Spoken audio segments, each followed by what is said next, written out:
There were 5 of us in a bedroom with 4 beds. Guess who didn't have a bed? But I had a bed once, and it was a fold-away bed. It folded up, and you rolled away and you put it in the closet. And I slept in the living room, and I slept like a king. It was great. I could turn on the TV in the middle of the night. If I kept the sound low, nobody knew. It was like living at the Ritz. It was like being at a hotel. I could go to the kitchen and get food.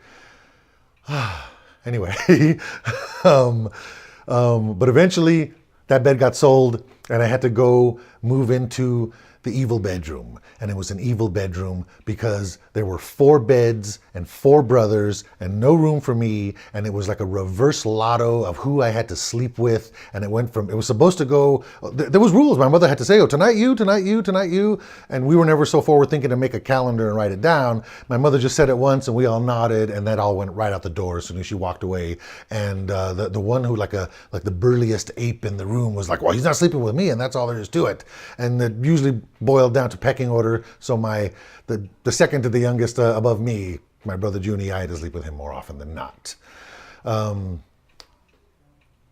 But during the serene time when I still slept in the living room, a couple things happened in that bedroom, the evil bedroom. It has to do with the windows. And the windows in this bedroom, bunk beds, as I mentioned. One set of bunk beds was across the window. So we had 2 windows in the room. You walked in the door, and there was the wall with the windows, and there was a set of bunk beds. So the windows over the beds.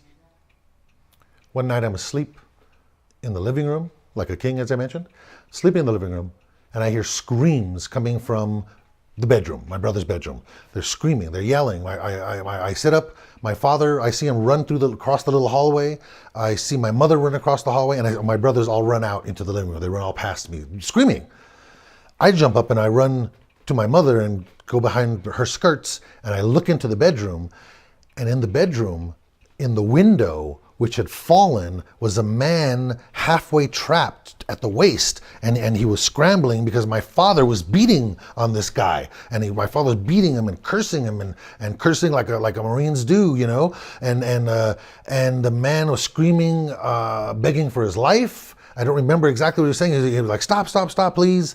And my father was, and the guy pulled him, sheer will, he pulled himself out of the window, just through sheer will, scraped himself out of the window.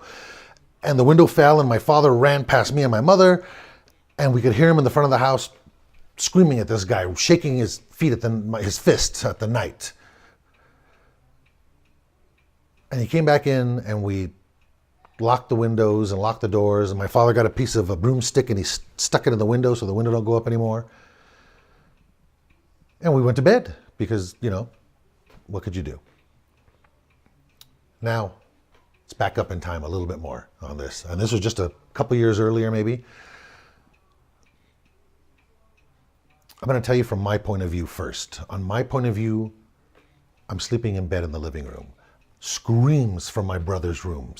I sit up, my father runs past, my mother runs past, I run after her and go again, hide behind her skirts and look into the bedroom. And what I see is my brothers plastered against the walls, like trying to get away, screaming and yelling. And I look at them, and that's what's happening on the bunk beds. And I see my father standing in the middle of the room, and he's swinging his fists and he's cursing and he's punching at nothing, at the air. My brothers remembered that they were in bed, and I forget which one saw it first.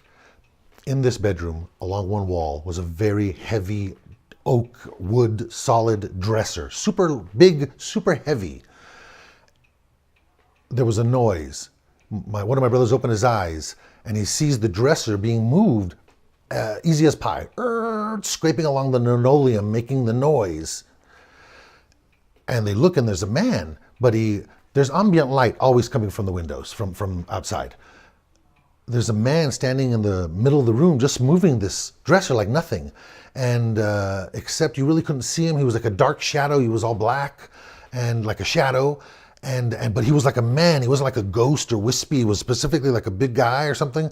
And the thing moves, and then he reached up, and we had models and toys, whatever, on shelves, and they were like being pawed at and knocked, and they were falling to the floor, and they're all screaming, of course. And at that point, my father rushes in and starts swinging at him, and the creature thing like turned and looked at my father, and the next thing gone, and that was it.